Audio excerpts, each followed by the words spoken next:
Convidar os irmãos a abrirem as suas Bíblias. Aí ele vai pegar água benta para beber. As suas Bíblias em Gênesis capítulo 15. Gênesis capítulo 15. Enquanto os irmãos acham o texto, esta semana nós tivemos no dia 31 de outubro, e durante a semana, inclusive hoje, várias igrejas ao redor do mundo comemorando, que dia? Dia do Saci? Não, dia da Reforma Protestante, 31 de outubro. Algumas crianças, por conta das escolas, podem falar dia do Halloween. E por que Lutero escolheu o dia, hein, Valdir? Por que Lutero escolheu o dia das bruxas para poder fixar as 95 teses? Essa é uma pergunta interessante. Por que ele escolheu o dia 31 de outubro? Bom, vamos imaginar, aqui voltando aí 4, 5 séculos no tempo, uma pequena cidade na Europa, cidade de vários camponeses que vinham de longe para passar o final de semana ali na matriz, onde você tinha um feriado e uma festividade prolongada. Então, dia 31, dia 1º e dia 2. Dia 1º, dia dos maridos, dia de todos os santos. Dia 2, dia de todas as almas, dia de finados, para quem tem coragem de falar isso em casa. E dia 31, o que acontecia dia 31? Na Idade Média, eu já falei isso aqui, era a época em que se queimavam bruxas. Se você fizesse um chá para curar uma barriga estufada de um bebê, tirar dor de cabeça, se você tivesse gato em casa, muito provavelmente você poderia ser denunciada como uma bruxa. E fazia-se no dia 31, em muitos lugares, exatamente este sacrifício. E esse ato terrível. Também é importante dizer, na história nós não temos heróis. Foram queimadas mulheres na Europa pela Igreja Católica, e em Salem, Massachusetts, também foram queimadas mulheres por puritanos.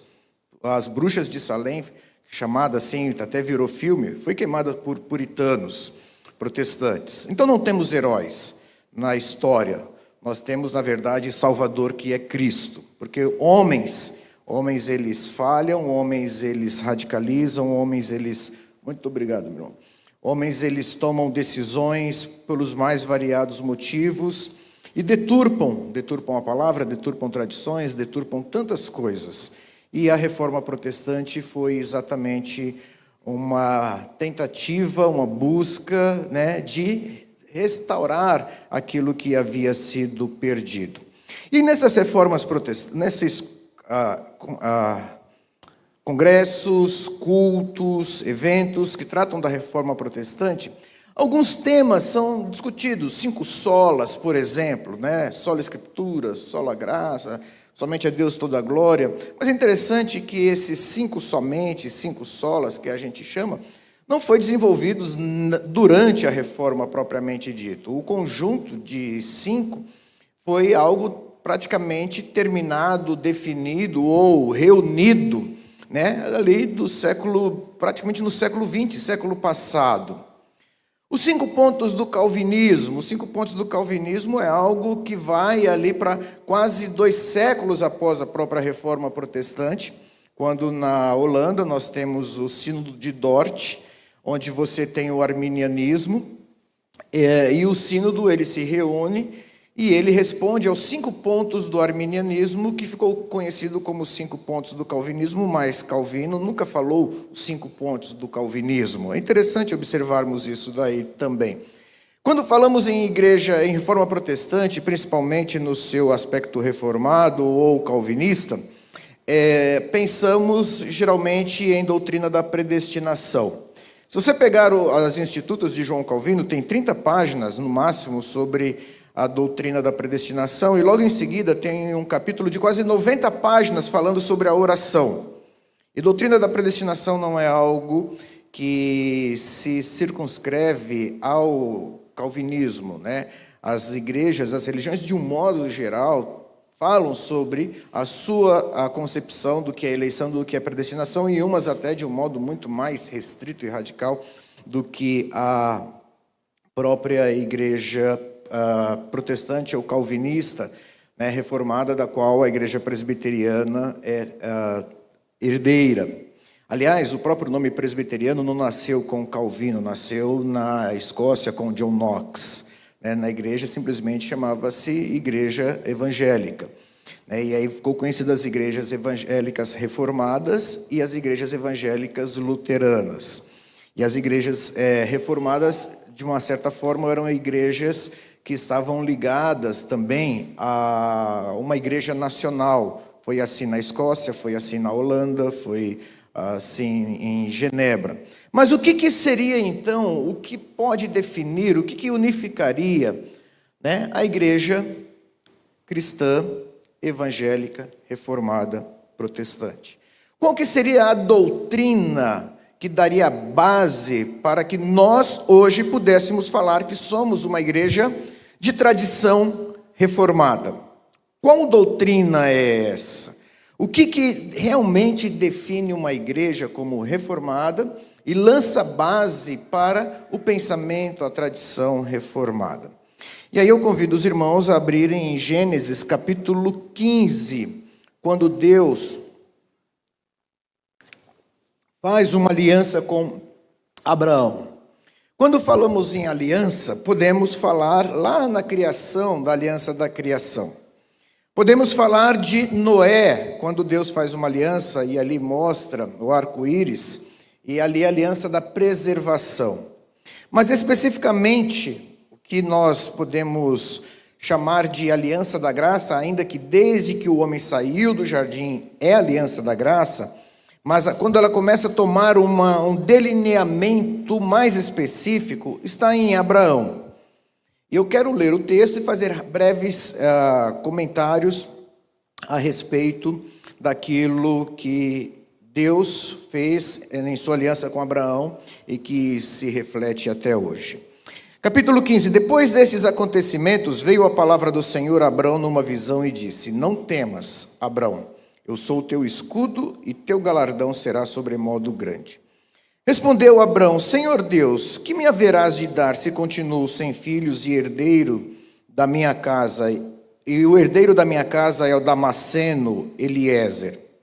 Disse mais Abraão: A mim não me concedeste descendência, e um servo nascido na minha casa será o meu herdeiro. A isto respondeu logo o Senhor, dizendo: Não será esse o teu herdeiro, mas aquele que será gerado de ti será o teu herdeiro. Então conduziu até fora e disse: Olha para os céus e conta as estrelas, se é que o podes. E lhe disse: Será assim a tua posteridade. Ele creu no Senhor e isso lhe foi imputado para a justiça. Disse-lhe mais: Eu sou o Senhor que te tirei de Ur dos caldeus para dar-te por herança esta terra. Perguntou-lhe Abraão: Senhor Deus, como saberei que hei de possuí-la? É uma pergunta: Senhor, como que eu posso ter certeza de que eu vou possuir esta terra? Respondeu-lhe: Toma-me uma novilha, uma cabra, um cordeiro, cada qual de 3 anos, e um par de pombinhos. Ele, tomando todos esses animais, partiu-os pelo meio e lhes pôs em ordem as metades, umas defronte das outras, e não partiu as aves. Aves de rapina desciam sobre os cadáveres, porém Abraão as enxotava. Ao pôr do sol, caiu profundo sono sobre Abraão, e grande pavor e cerradas trevas o acometeram. Então lhe foi dito: Sabe com certeza que a tua posteridade será peregrina em terra alheia, e será reduzida à escravidão e será afligida por 400 anos. Mas eu também julgarei a gente a que tem de sujeitar-se, e depois sairão com grandes riquezas. E tu irás para teus pais em paz, e serás sepultado em ditosa velhice. Na 4ª geração tornarão para aqui, porque não se encheu ainda a medida da iniquidade dos amorreus. E sucedeu que, posto o sol, houve densas trevas, e eis um fogareiro fumegante e uma tocha de fogo que passou entre aqueles pedaços. Naquele mesmo dia fez o Senhor aliança, gravem esta palavra, fez aliança com Abraão, dizendo: A tua descendência dei esta terra, e desde o rio Eufrates desde o rio do Egito até ao grande rio Eufrates. Ao Queneu, o Quenezeu, o Cadimoneu, o Eteu, o Ferezeu, os Refaíns, o Amorreu, o Cananeu, o Girgazeu e o Jebuseu. Capítulo 17, versículo 1. Quando atingiu Abrão a idade de 99 anos, apareceu o Senhor Deus e disse-lhe: Eu sou o Deus Todo-Poderoso, anda na minha presença e sê perfeito. Farei entre mim e ti uma aliança e te multiplicarei extraordinariamente. Versículo 7. Estabelecerei a minha aliança entre mim e ti e a tua descendência no decurso das suas gerações. Aliança perpétua para ser o seu Deus e da tua descendência. Esta palavra aliança, ela repete-se por diversas e diversas vezes na Bíblia. Se você fizer ali uma rápida busca em algum aplicativo que tenha a Bíblia, você poderá ver. Procure uma outra expressão também que diz: Eu sou o Senhor teu Deus e da tua descendência. Várias vezes isso aparecerá. E Abraão foi chamado por Deus, chamado de uma terra politeísta. Deus o chama, faz uma promessa e diz: Eu serei o teu Deus, o Deus da tua descendência, dar-te-ei esta terra. E só um parênteses aqui, Abraão, com muita lucidez, lá em Hebreus nós lemos que Abraão partiu para essa terra, mas sabendo que aquela terra, na verdade, era apenas uma metáfora ou um símbolo de uma pátria superior e celestial. Está lá em Hebreus capítulo 11. Então, ele tinha a convicção que aquilo era uma terra de peregrinação e não o destino final dele. E Abraão fala: Senhor, o Senhor me prometeu, o Senhor me tirou da terra, lá já tem alguns anos. No entanto, os anos estão se passando, não tenho herdeiro, eu tenho um servo, Eliezer, na minha casa, ele será o herdeiro de tudo isso daqui. Deus chama Abraão e fala: tenta contar as estrelas. Abraão, obviamente, não consegue. Ele fala: assim será a tua descendência. Mas, Senhor, como que eu vou ter certeza disso? E Deus fala assim: pega alguns animais, parte no meio e coloca bandas, uma de frente para a outra. E essa cena, aparentemente um tanto bizarra, na verdade, era um costume da antiguidade. Muitos povos praticavam esse tipo de ritual. Aliás, a circuncisão, esse tipo de ritual, o batismo, essas práticas não foram criadas pelo povo judeu ou pela igreja no Novo Testamento. Eram práticas que eram comuns, mas o que o Senhor faz é dar um significado novo àquela prática. E qual era a prática? Quando duas pessoas, dois chefes tribais, dois líderes, queriam fazer um acordo, queriam fazer um pacto, como que era feito? Eles não iam a um cartório, firmavam um acordo e assinavam e colocavam ali as cláusulas com obrigações e caso alguém descumprisse uma das cláusulas como deveria ser feito. Isso não existia na época. A coisa era feita de um ritual público e um deles era exatamente esse. Matava-se um animal, partia ele ao meio e ambos os que estavam fazendo aquele pacto, fazendo aquela aliança, passavam por entre as metades, as bandas daqueles animais colocados um diante do outro. E o que significava esse ritual? Significava-se: faça-se comigo o que foi feito com esse animal, ou seja, partido e o sangue derramado, se eu não cumprir a minha parte no meu na minha aliança que eu estou fazendo com você. Era muito simples. E é interessante que práticas nesse sentido, elas permaneceram durante séculos e séculos. Eu me lembro quando criança, a gente ia trocar uma bolinha de gude, um peão, qualquer coisa, um cumprimentava o outro e falava para um terceiro fazer o quê? Corta aqui, não era isso? Um pegava a mão do outro e falava: agora corta aqui. O que significava o corta aqui? Contrato feito, ninguém volta atrás. Não era assim que a gente fazia, Alexandre? Pegava, cortava, corta aqui, contrato feito. De certa forma, está guardando essa tradição.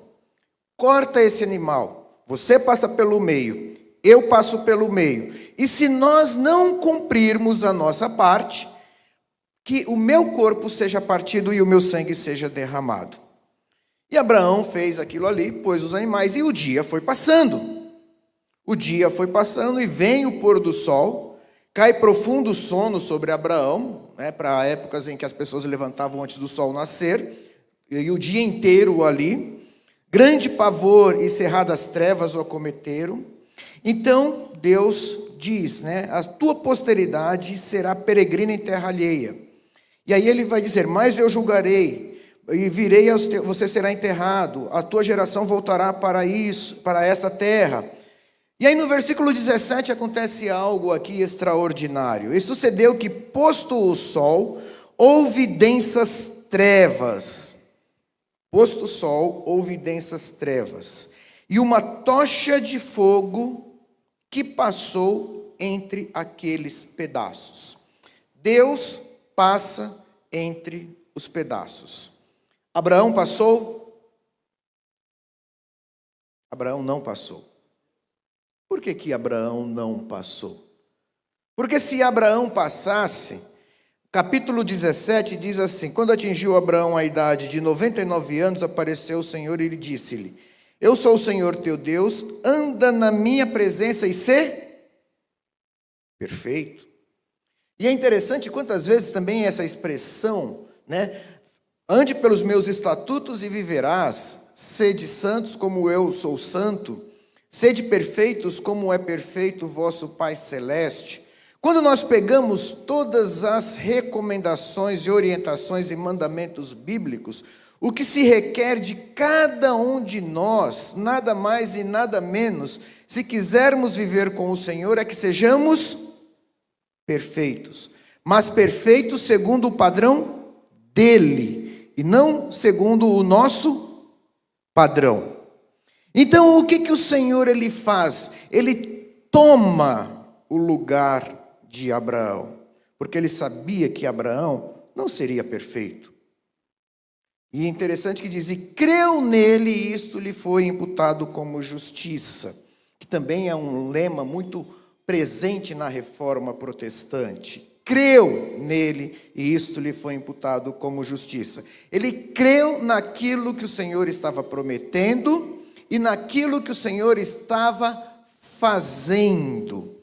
E o Senhor, ele passa por entre aqueles pedaços. Só que Abraão, ele não cumpre a parte dele 100%, como nenhum de nós cumpriu. E aí fica, como que nós iremos passar por aqueles pedaços partidos e derramar o nosso sangue para que a nossa parte fosse paga? E aí eu quero voltar novamente, versículo 17 do capítulo 15. E sucedeu que, posto o sol, houve densas trevas, e um fogareiro fumegante, uma tocha de fogo que passou por entre aqueles pedaços. Quando nós olhamos para a morte de Cristo Jesus, por volta do meio-dia, o texto diz que houve densas trevas. E ele, na sua última oração, ele diz, está consumado. Pai, receba o meu espírito. E 2 dias antes, ele junto com seus discípulos, toma o pão e toma o cálice e diz, isto é o meu corpo que é partido por vós. Aqueles animais partidos apontavam para um Cristo que teria o seu corpo partido. E naquele momento, Cristo estava tomando o nosso lugar no cumprimento da aliança que Deus havia feito conosco. Ele estava passando por entre as partes, coisas que nós não poderíamos fazer. Estava ali ratificando uma aliança, não com o nosso sangue, mas com o sangue dele. Em outras palavras, eu faço uma aliança com vocês, mas eu sei que vocês não poderão cumpri-la, mas eu vou cumprir no lugar de vocês. E a nossa responsabilidade é, assim como Abraão, crer naquilo que ele disse e fez. E a partir daí você tem a instituição de 2 rituais, 2 sacramentos. Quando a gente fala sacramento na igreja, nós estamos falando que são sinais visíveis de graças invisíveis. Logo depois, Deus ele institui com Abraão a circuncisão, porque que também não era uma novidade, outros povos praticavam a circuncisão. E a circuncisão era o sinal de que algo estava sendo cortado, sangue estava sendo derramado e uma purificação estava sendo feita. E na criança, aos 8 dias, menino, porque aquilo apontava também para a descendência futura desta criança. E Deus fala, é com você e com a vossa descendência. E com Moisés, Deus estabelece a Páscoa, onde um cordeiro também ele é sacrificado e tendo sangue derramado, e o povo deveria lembrar a Páscoa como o dia da libertação, em que o anjo do Senhor passou por cima do Egito e aqueles que estavam com a marca do sangue nos umbrais da porta não foram ali objeto da visita do Senhor Deus com morte. Quando o Senhor Jesus Cristo ele vem, ele institui o batismo. Não que o batismo para outros povos não existisse. Existia, mas ele institui o batismo com outro objetivo. Ou, na verdade, com um significado mais aprofundado. Com água agora. Por que não derramamento de sangue na circuncisão? Porque o sangue já havia sido derramado. O batismo como sinal de purificação e como sinal de pertencimento ao povo de Deus. Por isso que os apóstolos pregando chegavam em casas e dizem, creu e foi batizado ele e a sua casa. Vemos isso no caso de Cornélio. Vemos isso no carcereiro de Filipos, quando diz, creu e foi ele batizado ele e a sua casa. E quando Pedro ele prega em Pentecostes, ele diz, porque para vós outros e para a vossa descendência é a promessa. Para vós outros e para vossos filhos, filhos da promessa. E Pedro batizou ali quase 3.000 almas. E a Páscoa, o Senhor celebra ela pela última vez, mas toma o pão e toma o vinho e diz, este é o meu corpo partido. E aí podemos nos lembrar de Abraão. Este é o meu sangue derramado. E podemos lembrar de Abraão. Este é o sangue da nova aliança. Aliança, sangue derramado em favor de muitos. E a partir de então, a igreja, ela a partir desses 2 elementos visíveis, ele celebra com o batismo, o ingresso no povo de Deus, como família de Deus, como povo de Deus. E por meio da ceia, celebra a aliança que Deus fez conosco, até que o Senhor venha.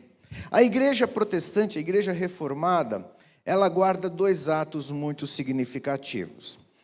É importante, né, nós, caminhando para o final, situarmos historicamente quando algumas práticas começaram a ser exercidas na igreja, principalmente ali século XVIII, século XIX, nos Estados Unidos, com os movimentos avivalistas.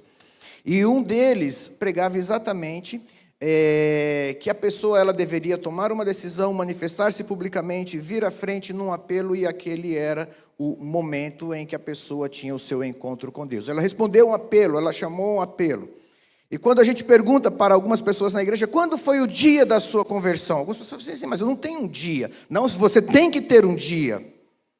A igreja protestante, a igreja reformada, ela vai dizer, o dia em que eu fui colocado diante da igreja como membro e descendente do povo de Deus, foi o dia do meu batismo na infância. E qual é a outra data? O dia da minha profissão de fé, em que publicamente o adolescente, o jovem, já depois de compreender, ele vem agora por espontânea vontade e ele publicamente confirma os votos, as promessas que os pais dele fizeram no dia do seu batismo. É interessante que os patriarcas falavam, o Deus de Abraão, o Deus de Isaac, o Deus de Jacó, o Deus a quem serviram os meus pais, eu confirmo também. O dia da profissão de fé para aqueles que foram batizados na infância tem esse significado. O Deus dos meus pais, que um dia me apresentaram a Ele, a esse Deus eu também reafirmo, confirmo a minha profissão de fé.